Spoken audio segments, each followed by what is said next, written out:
Welcome everyone मेरे YouTube channel पे। देखिए हमने जो है PYQs की एक सीरीज स्टार्ट की थी जिसमें हम जो है 2008-9 के बाद के जितने भी क्वेश्चंस आए हुए हैं एग्जाम में जो है उनको हम जो है यहाँ डिस्कस कर रहे हैं। और हम भी डिस्कस कहाँ तक कर रहे हैं 2020 मेंस तक की कोशिश कर रहे हैं कि हम जो है हम आपको प्रोवाइड करवा सके क्वेश्चन। और देखिए हमने जो सीरीज स्टार्ट की थी कैलकुलस सीरीज चल रही है हमारी, और कैलकुलस के अंदर भी हमने अब तक जो है 3 पेपर मतलब 3 पोर्शन जो है कह सकते हैं कैलकुलस के डिस्कस कर लिए हैं। सबसे पहला फंक्शन एंड रिलेशन, सेकंड जो है हमने किया लिमिट, और थर्ड जो है हमने डिफरेंशिएशन डिस्कस कर लिया है। और अब फोर्थ अब जो है हम लेक्चर डिस्कस करेंगे जो है कंटिन्यूटी एंड डिफरेंशिएबिलिटी। तो पहला क्वेश्चन देखिए, फर्स्ट क्वेश्चन देखिए। देखिए फर्स्ट क्वेश्चन जो है वो AIEEE 2009 के अंदर आया हुआ है और क्या कहता है कि fx जो है मेरे पास दो गिवन फंक्शंस हैं, एक fx और एक gx। फिर उसमें स्टेट फर्स्ट कहता है g o f is differentiable at x is equal to 0 and its derivative is continuous at that point, मतलब x equal to 0 पे, और गोफ इज ट्वाइस डिफरेंशिएबल। देखिए कुछ नहीं है, सबसे पहले हम गोफ को डिफाइन करेंगे क्योंकि मॉड फंक्शन है। तो मॉड फंक्शन है तो इसके लिए हम डिफाइन करना स्टार्ट करते हैं। देखिए मुझे और आपको पता है हमें क्या निकालना है, गॉफ। तो गॉफ निकालने के लिए क्या करेंगे, साइन की जगह ये वैल्यू पुट करेंगे x की जगह fx। तो ये कुछ ऐसा बन जाएगा साइन fx जो कि इक्वल बन जाएगा, अब देखिए sine x into mod x। अब मैं इसको डिफाइन करना स्टार्ट करता हूं। तो देखिए गॉफ को डिफाइन किया मैंने, और कैसे डिफाइन किया, मैंने कहा कि अगर x जो है मेरा लेस देन 0 हो जाए, क्योंकि हमें 0 पे चेक करना है, तो हम लेफ्ट हैंड डेरिवेटिव और राइट हैंड डेरिवेटिव दोनों निकालेंगे क्योंकि मॉड फंक्शन है। तो x अगर लेस देन 0 है तो क्या होगा, अब ये x जो है वो माइनस के साथ बाहर आएगा यहां से मॉड से, तो माइनस का क्या बन जाएगा ये साइन x स्क्वायर। जैसे x ग्रेटर देन 0 तो दोनों पॉजिटिव, तो साइन x के। देखिए नेगेटिव का इफेक्ट इस x की वजह से पड़ा है, मॉड फंक्शन की वजह से। तो ठीक है कि हाँ मुझे ये पता था मॉड जो है दो अपनी अलग अलग वैल्यूज देता है, इसलिए जो मैंने फंक्शन डिफाइन किया। अब देखिए अब मुझे गॉफ का डिफरेंशिएबल होना चेक करना है, तो g ऑफ f डैश यही निकाल लेते हैं। f डैश निकालना स्टार्ट किया तो ये क्या आ गया, माइनस का 2। ठीक है, सबसे पहले साइन कर रहा हूं, तो साइन का क्या हो जाएगा cos x स्क्वायर। अब x स्क्वायर का क्या होगा 2x, और कहां होगा x लेस देन 0 से। और जैसे मैं इसको थोड़ा सा और सोल्ड आउट करूंगा, थोड़ा सा अच्छा अच्छा करके लिखना शुरू करते हैं, तो ये बन जाएगा cos x square x less than 0। अब नीचे वाले की वैल्यू निकालते तो बस माइनस सिंबल हटेगा, तो ये आ जाएगा 2x cos x square x greater than 0।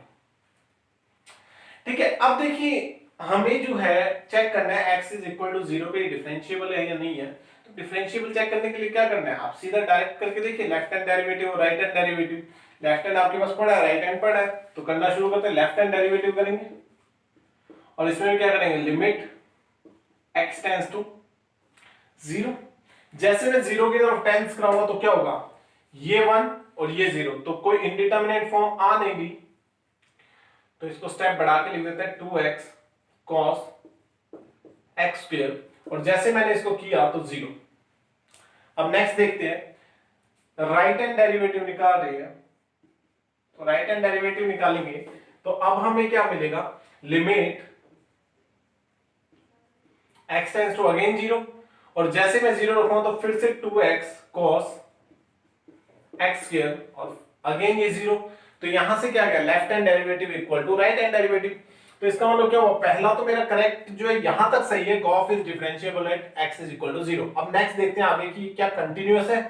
तो देखिए कंटीन्यूअस चेक करने के लिए क्या करेंगे, सेम वही लेफ्ट हैंड लिमिट और राइट हैंड लिमिट निकालेंगे इस बार, और अगेन वो दोनों 0 आ जाएंगी, और उससे क्या होगा, हम ये कहेंगे कि हाँ भैया ये कंटीन्यूअस भी है, कहां x इक्वल टू 0। तो स्टेटमेंट फर्स्ट तो ट्रू है। अब सेकंड की चेक करते हैं। देखिए सेकंड चेक करना है तो डबल डेरिवेटिव निकालना पड़ेगा। अब डबल डेरिवेटिव फाइंड करते हैं। देखिए जैसे डबल डेरिवेटिव फाइंड करना स्टार्ट करते हैं तो गॉफ डबल डैश। अब देखिए यहां चेन रूल अप्लाई होगा, फर्स्ट को छोड़ा सेकंड का किया, सेकंड को छोड़ा फर्स्ट का किया, वो वाला यूवी मेथड। और होगा क्या, यहां से पहले मैं इसको छोड़ूंगा तो माइनस का 2 cos x स्क्वायर प्लस जैसे मैं 2x को छोड़ूंगा cos का डिफरेंशिएशन माइनस साइन, माइनस की वजह से ये तो हो गया प्लस, ये जो माइनस था तो इसको लिख देते हैं माइनस, और इसका हो जाएगा साइन, और एक आ जाएगा 2x साथ में और। तो इसको थोड़ा सा और सोल्व करके लिखते हैं, तो माइनस का 2 cos x स्क्वायर, ये देखिए माइनस माइनस प्लस, तो ये हो जाएगा 4x square sine x square, कहां पर x लेस देन 0 पर। अगेन राइट हैंड डेरिवेटिव निकालना स्टार्ट करेंगे, तो इस बार क्या होगा, ये माइनस प्लस का और ये नेगेटिव, क्योंकि हमने तो सिर्फ उस नेगेटिव सिंबल का इफेक्ट पड़ा है। तो ये हो जाएगा माइनस का 2 cos x square minus 4x square sine x square, x greater than 0। अब दोबारा मैंने left hand derivative right hand derivative निकाला, तो जैसे मैंने लेफ्ट हैंड डेरिवेटिव और राइट हैंड डेरिवेटिव निकाला तो होगा क्या, कुछ सोचिए। लेफ्ट हैंड डेरिवेटिव निकालते हैं तो लिमिट x टेंड्स टू 0, और जैसे मैंने 0 रखा तो होगा क्या, दिस पोर्शन, तो ये पोर्शन तो आराम से 0 बन गया, लेकिन जब मैंने यहां 0 रखा तो वहां से वैल्यू क्या आएगी, हम करके देखते हैं, -2, और ये देखिए 0 जैसे रखा तो ये 1 प्लस 0, तो यहां से आ गया -2 लेफ्ट हैंड डेरिवेटिव। अब राइट हैंड की बात करते हैं। देखिए राइट हैंड डेरिवेटिव निकाला, तो राइट हैंड डेरिवेटिव के लिए भी क्या होगा, इस बार राइट हैंड डेरिवेटिव, और राइट हैंड डेरिवेटिव क्या होगा, लिमिट x टेंड्स टू 0, करना कुछ नहीं है। फिर से देखेंगे तो यहां ये वाला पॉजिटिव 2 और वो वाला 0 अगेन, तो जैसे मैंने इससे करना स्टार्ट किया तो ये बन जाएगा 2.1 माइनस 0, और जैसे मैंने ये किया तो ये आ गया 2। अब देखिए left hand derivative not equal to right hand derivative, तो इसका मतलब साफ पता लग गया कि ये क्या है, डबल डिफरेंशिएबल नहीं है, कहां पर x इक्वल टू 0 पर। तो ये फॉल्स, और statement first is true and statement second is false. Next question देखिए, क्वेश्चन नंबर सेकंड, AIEEE 2011 का क्वेश्चन है। कहता है find the value of p and q for which the function is this is continuous for all x in R। देखिए कुछ नहीं है, normal जो है क्वेश्चन हमें निकालना है, और इसके अंदर क्या है, हमें एक फंक्शन गिवन है जो x लेस देन 0 पर इस तरह का कुछ डिफाइंड है, x इक्वल टू 0 पे और x ग्रेटर देन पे। देखिए सबसे पहले इसने खुद ही दे दिया है कि कंटीन्यूअस है, तो इसका मतलब मुझे ये पता है left hand limit, right hand limit और फंक्शन इज इक्वल टू 0 पे डिफाइन होगा। अब देखिए नेक्स्ट कि अब मैं देखिए अब क्या होगा, हम जो लेफ्ट हैंड लिमिट निकालना स्टार्ट करेंगे, तो लेफ्ट हैंड लिमिट निकालते हैं, उसके लिए क्या करेंगे, फंक्शन हमें गिवन है sin px + 1x, तो देखिए कुछ नहीं है, हमें limit x tends to 0 negative, और किस तरह का फंक्शन है, sin p + 1x + sin x upon में x। अब देखिए एक ही बात दिमाग में आती है कि जैसे ही मैं 0 पुट करता हूं यहां, तो होगा क्या, sin 0 + sin 0 अपॉन में ये क्या हो जाएगा, 0 + 0 अपॉन में 0, तो ये 0/0 फॉर्म बन रही है, तो डायरेक्ट मुझे दिख रहा है, मैं लॉपिटल लगाना या बेटर समझूंगा, तो लॉपिटल लगाना स्टार्ट करते हैं। ऊपर वाले का डिफरेंशिएशन ये हो जाएगा cos p + 1x, और देखिए जब मैं इसका करूंगा तो p + 1 इसकी वजह से भी बाहर आएगा, प्लस cos x ओवर में 1, और लिमिट कहां चल रही है, लिमिट चल रही है हमारी x टेंड्स टू 0। देखिए जैसे मैंने इसको किया सोल्व, तो ये क्या होगा, p + 1 तो पड़ा है, यहां हो जाएगा cos 0 = 1, और ये भी 1, तो कुल मिला के हमारे पास वैल्यू आ गई p + 2। इसे मार्क करके छोड़ देते हैं इक्वेशन नंबर 1। अब देखिए x = 0 पे तो q गिवन है फंक्शन की वैल्यू, अब हम निकालते हैं राइट हैंड लिमिट। तो राइट हैंड लिमिट निकालने के लिए क्या करते हैं, देखिए मैं रूट एक्स पहले ही कॉमन ले रहा हूं, तो रूट एक्स कॉमन लेते ही अब क्या बचेगा, limit x tends to 0 plus होगा क्या, जैसे मैं रूट एक्स कॉमन लूंगा तो अंदर बचेगा 1 प्लस एक्स का रूट माइनस 1 अपॉन में एक्स। फिर से वही, जैसे मैं जीरो पुट करता हूं तो ये बनती है 0 अपॉन 0 फॉर्म, और फिर डायरेक्ट जो है लॉपिटल अप्लाई करेंगे, लॉपिटल अप्लाई करते हैं, डिनोमिनेटर पार्ट 0 1 0, अब इसकी वैल्यू आ जाएगी 1 by 2 root x limit x tends to 0 plus करके। देखिए रूट एक्स का डिफरेंशिएशन क्या होता है, रूट एक्स का डिफरेंशिएशन होता है हाफ, हाफ को आगे ला लो, सॉरी, देखिए देखिए क्या बोलता है, रूट एक्स है, अब जब रूट एक्स को करेंगे तो 1 अपॉन में 2 रूट एक्स, और जैसे ही रूट एक्स को अप्लाई करेंगे यहां लिमिट, तो ये हमारे पास कुछ ऐसी वैल्यू आ जाएगी, देखिए एक्स की जगह 0 रखा तो ये आ जाएगा 1/2 डायरेक्ट। अब देखिए यहां से जो है मेरे को ये दिख गया कि राइट हैंड जो है लिमिट की वैल्यू आ रही है 1/2, और लेफ्ट हैंड की जो वैल्यू आ रही है वो आ रही है p+2। अब देखिए मेरे दिमाग में एक ही बात आई कि अब मैं इन दोनों को कंपेयर क्यों ना कर दूं, तो जैसे मैं कंपेयर करूंगा इन दोनों को, यहां से इन दोनों को, तो होगा क्या, p+2 इक्वल टू हाफ, 2 इधर जाएगा तो p इक्वल टू आ जाएगा माइनस का 3/2। और देखिए एक मुझे ये पता है ये हाफ जो है इस q के भी इक्वल होगा, तो इसका मतलब यहां से q की वैल्यू क्या आ जाएगी, हाफ। अब देखिए ये ऑप्शन देखना है कि कहां जो है p की वैल्यू -3/2 है और q की वैल्यू हाफ है।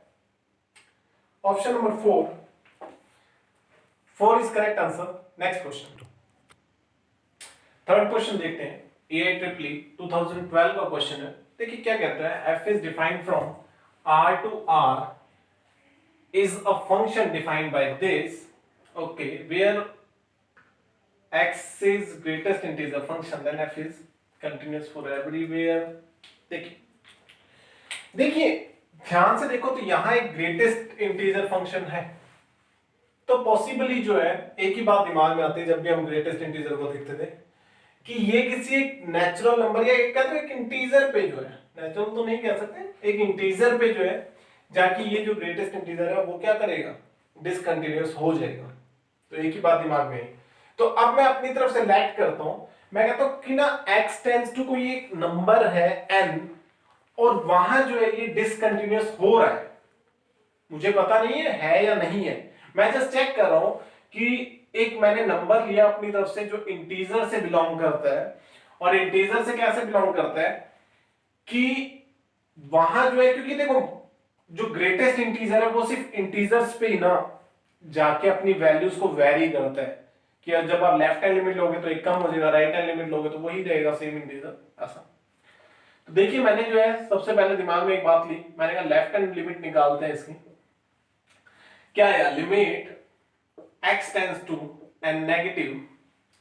जैसे n नेगेटिव आया तो एक ही बात दिमाग में, ग्रेटेस्ट इंटीजर जो है n से समथिंग कम होगा, ठीक है, cos,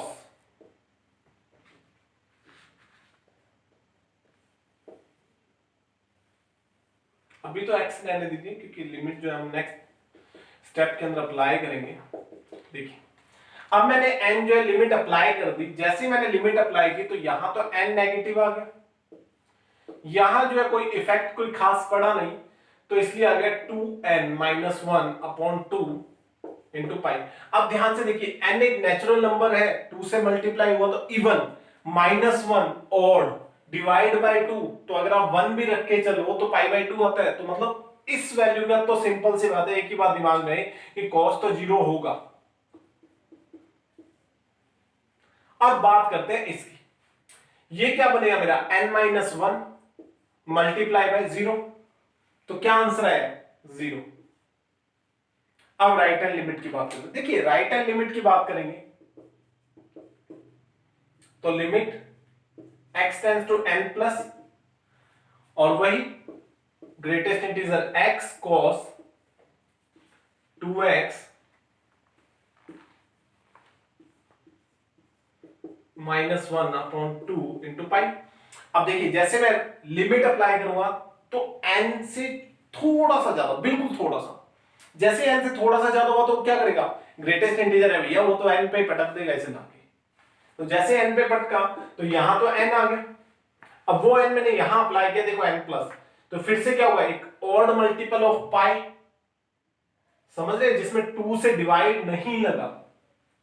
तो ऊपर क्या है, एक ऑड, नीचे divide by 2 multiply by pi, तो ये तो फिर से क्या आ गया, 0।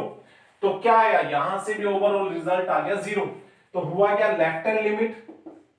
Equal to right hand limit. अब फंक्शन की वैल्यू चेक कर लो, फंक्शन में जैसे मैंने 0 रखा तो greatest integer of 0 is equal to 0, और ये भी 0, तो कोई फर्क नहीं पड़ा, क्योंकि यहां जैसे 0 रखोगे तो क्या आ जाएगा, cos एक इवन फंक्शन, तो पाई बाय 2 मल्टीप्लाई रह गया वो 0, तो यहां से फंक्शन भी क्या आ गया 0, कहां पर, सॉरी fn पे, सॉरी n रखोगे, सॉरी, तो जैसे मैंने n रखा, n रखते क्या होगा, फिर से ऑड मल्टीपल पाई बाय 2 का, और वहां से जो फिर से वही 0 बनाएगा, तो हुआ क्या, एग्रीगेट अगर हम देखें तो ये कंटिन्यूअस है एवरी पॉइंट पे, नॉर्मल सा बेसिक क्वेश्चन था, कुछ नहीं, left hand limit right hand limit, n यहां रखा, ऑड मल्टीपल ऑफ पाई जो है बारी बारी उसको 0 कर रहा है, खत्म। नेक्स्ट फोर्थ क्वेश्चन देख रहे हैं, देखिए फोर्थ क्वेश्चन है जेईई मेन 2015 के अंदर, कुछ नहीं है, बेसिक क्वेश्चन है, बिल्कुल बेसिक, ये कंसेप्ट जो हम एनसीईआरटी के अंदर भी देखते हैं। देखिए क्या कहता है, कहता है if the function gx is equal to this k root x plus 1 mx plus 2 0x3 3x5 is differentiable then k plus m is. देखिए इसने एक वर्ड बोल के बहुत कुछ बोल दिया, जैसे डिफरेंशिएबल बोला, डिफरेंशिएबल का मतलब मेरे दिमाग में एक ही बात स्ट्राइक की, ये कंटीन्यूअस भी है, क्योंकि पहले कंटीन्यूअस होता है देन डिफरेंशिएबल होता है, और अब मुझे इनका जो है टर्निंग पॉइंट देखना है, क्रिटिकल पॉइंट कौन सा है जहां ये ग्राफ टर्न कर रहा है, वो है 3। तो मतलब मैं 3 पे चेक करूंगा, लेफ्ट हैंड के लिए मेरे पास एक वैल्यू गिवन है और राइट हैंड के लिए गिवन है। तो देखिए पहले मैं कंटिन्यूटी का सहारा लेता हूं, कंटिन्यूटी को प्रूव करता हूं, तो देखो अब कंटिन्यूटी के लिए क्या होगा, left hand limit equal to right hand limit. अब देखिए जैसे मैंने लेफ्ट हैंड लिमिट निकाली, तो लेफ्ट हैंड लिमिट निकालने का मतलब क्या हुआ, limit x tends to 3 minus, और जैसे मैं 3 माइनस की तरफ गया तो फंक्शन आएगा मेरा k रूट x प्लस 1, और राइट हैंड लिमिट के लिए क्या जाएगा, limit x tends to 3 plus, function क्या आ जाएगा इस बार, mx प्लस 2, mx प्लस 2। अब देखिए अब मैं सीधा डायरेक्ट लिमिट पुट कर रहा हूं, और जैसे मैंने डायरेक्ट पुट की तो 3 प्लस 1 4, और 4 का रूट 2, तो यहां से क्या आ जाएगा 2k इक्वल टू, अब देखते हैं यहां से आ गया 3, और यहां जैसे मैंने पुट किया m प्लस 2, तो इक्वेशन नंबर 1 मार्क करके छोड़ देते हैं। अब नेक्स्ट डिफरेंशिएबल है, कंटिन्यूटी का यूज हो चुका है, अब डिफरेंशिएबिलिटी का यूज करते हैं, तो मतलब left hand derivative equal to right hand derivative, एक ही बात है। अब देखिए फिर से वही limit x tends to 3 minus, अब उसका डेरिवेटिव करते हैं, डेरिवेटिव करना है, k पड़ा रहा, नीचे आ गया k sorry x plus 1 direct. अब देखिए नेक्स्ट, जैसे ही यहां x प्लस 1 आया तो होगा क्या, इक्वल टू, इसका भी करूंगा तो यहां से चलेगा limit x tends to 3 plus, और जैसे मैं यहां डिफरेंशिएशन अप्लाई करूंगा तो होगा क्या, x तो डिफरेंशिएट हो गया और कांस्टेंट 2 भी 0, तो अब मेरे पास बचेगा क्या इस तरफ n। जैसे मैं लिमिट पुट करूंगा तो ये 3 पुट करते ही हो जाएगा 3 प्लस 1 2, तो यहां से आ जाएगा k अपॉन में 4 इक्वल टू m, तो k इक्वल टू 4 है। अब देखिए ये इक्वेशन जो है, ये वैल्यू जो है मैं यहां पुट करता हूं, वैल्यू क्या थी मेरे पास 2k 3m plus 2, equation number 1 के अंदर जैसे मैं पुट करता हूं, अब देखिए k की जगह मैं क्या पुट करूंगा, मैं पुट करूंगा 4m, तो जैसे मैं k की जगह 4m करूंगा तो ये हो जाएगा 8k equal to 3m, sorry 8m equal to 3m plus 2, check कर लीजिए, इस 3m को घुमाकर इधर ले जाइए, तो 5m इक्वल टू क्या आ गया 2, तो यहां से m इक्वल टू क्या आ गया 2/5, और ये उठाकर यहां पुट कर दीजिए। जैसे पुट करेंगे तो होगा क्या, k इक्वल टू आ जाएगा 8/5। अब जैसे हमने 8/5 किया, अब मुझसे क्या पूछा, अब क्वेश्चन पे आते हैं। देखिए मैंने k और m की वैल्यू निकाल लिया, m आया 2/5, k आया 8/5। अब मेरे को चाहिए k प्लस m, तो जैसे मैंने k प्लस m निकाला तो क्या आ गया 2/5 plus 8/5 which is equal to 10/5 equal to 2। तो 2 देख लेते हैं, option first correct answer. Next fifth question देखते हैं। देखिए फिफ्थ क्वेश्चन में क्या कहता है, जेईई में 2016 का क्वेश्चन है, x belongs to r, f is equal to this and g। देखिए जो मुझे डाटा गिवन है वो क्या क्या गिवन है, एक तो मुझे यहां गिवन है fx की वैल्यू, और fx की वैल्यू क्या है log 2 base e minus sin x,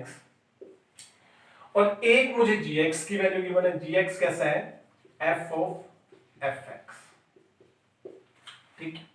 अब देखिए क्वेश्चन के अकॉर्डिंग मैं हैंडल करूंगा, जो मुझे आंसर गिवन है उसके अकॉर्डिंग। हर बार x इक्वल टू 0 है, चेक कर लीजिए आप, g dash 0, g dash 0, g dash 0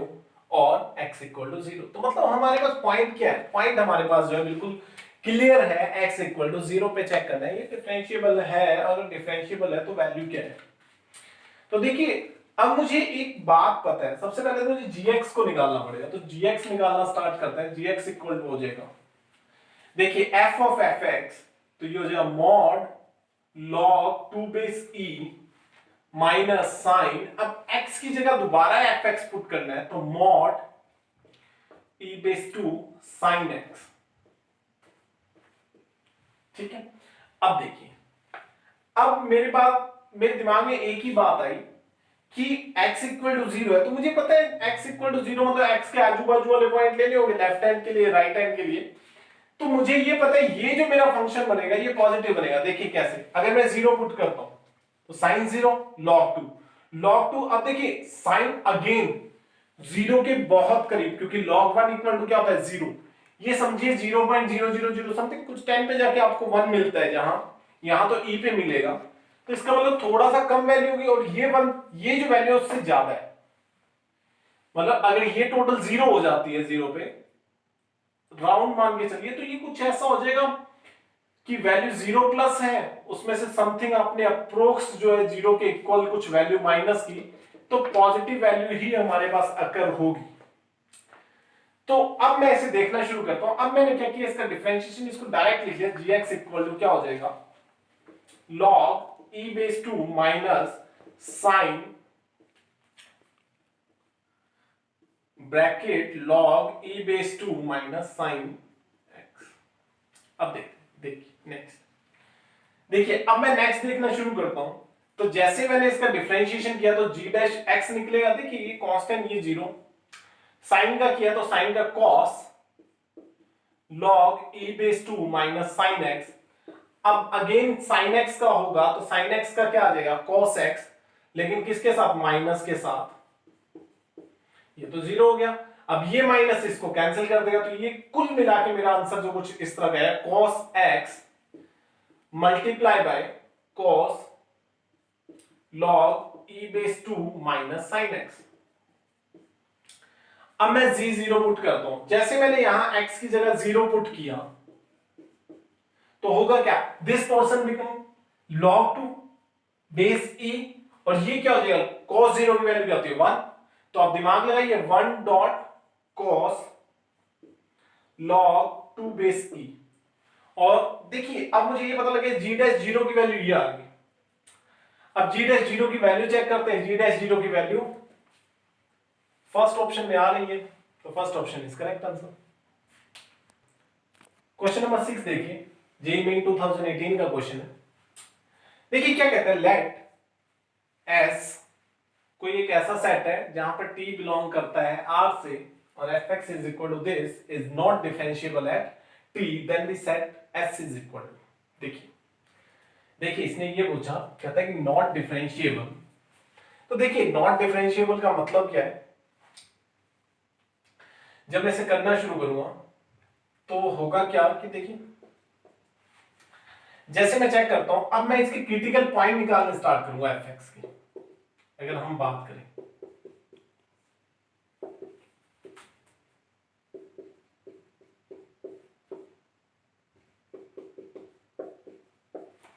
देखिए एक तो है पाई माइनस एक्स मॉड के अंदर, सॉरी एक्स माइनस पाई, जब मैं इसको इक्वल टू 0 रखूंगा तो एक क्रिटिकल पॉइंट आ जाएगा एक्स इक्वल टू पाई, और दूसरा क्रिटिकल पॉइंट आ जाएगा जैसे मैं साइन एक्स के लिए देखूंगा या e की एक्स के लिए देखूंगा तो x इक्वल टू 0। दो क्रिटिकल पॉइंट्स आ गए जहां मुझे लग रहा है कि फंक्शन जो है डिफरेंशिएबल नहीं है। अब देखते हैं, देखिए जैसे ही अब मैं इसको करना शुरू करूंगा तो होगा क्या, पहले मैं कहूंगा कि x इक्वल टू पाई पर जो है फंक्शन डिफरेंशिएबल नहीं है, लेकिन मुझे ये दिख रहा है पहले इसका डिफरेंशिएबल देन इसका और फिर इसका डिफरेंशिएशन होगा, तो कहीं ना कहीं sin x बचेगा दो डिफरेंशिएशन में, क्योंकि पहले इसका करोगे आप फिर इसका, लेकिन ये बच जाएगा, कभी ये बचेगा और कभी ये बचेगा। तो जैसे मैं पाई पुट करूंगा तो साइन पाई जो है टोटल को 0 कर देगा। ठीक, अब देखते हैं 0 पे, जब मैंने कहा x इक्वल टू 0 पे, जब मैंने x इक्वल टू 0 पे चेक किया तो 0 पे चेक करते क्या हुआ, जब मैंने इसको चेक किया तो मैंने कहा चलिए अब मैं जो है यहां मैंने किसके लिए बात की थी, यहां मैंने बात की थी मॉड x माइनस पाई के लिए, लेकिन इसके जो है मल्टीप्लाई में कौन था, साइन x था, क्योंकि जब मैं डिफरेंशिएशन करूंगा तो यहां तो माइनस पाई बचेगा और फिर उसको मैं आगे जब मैं डिफरेंशिएशन करूंगा तो ये क्या हो जाएगा, इसकी वैल्यू कहीं ना कहीं, मतलब ये है कि आप ध्यान से देखेंगे साइन जो है अपनी यहां पर इफेक्ट को शो कर देगा कि साइन पाई जो है दो डिफरेंशिएशन के अंदर आएगा और 0 हो जाएगा। अब नेक्स्ट देखिए x इक्वल टू 0 पे मैंने चेक किया e की मॉड x माइनस 1 के लिए,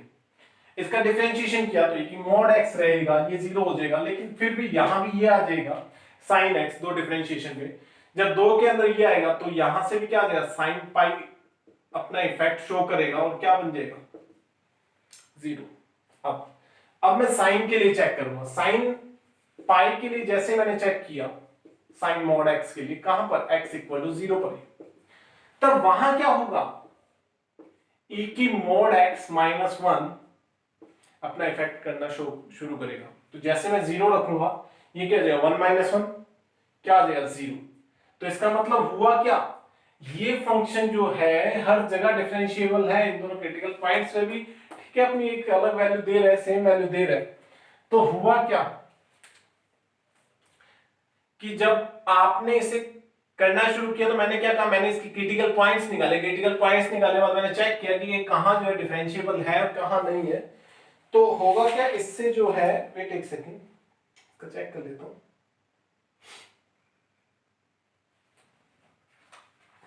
हाँ,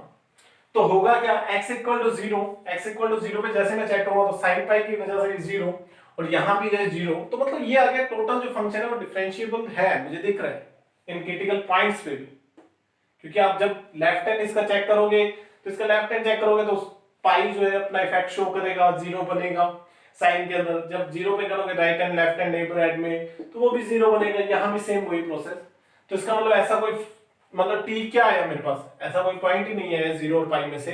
कि जहां ये डिफरेंशिएबल ना हो, तो इसका मतलब phi and empty set. Next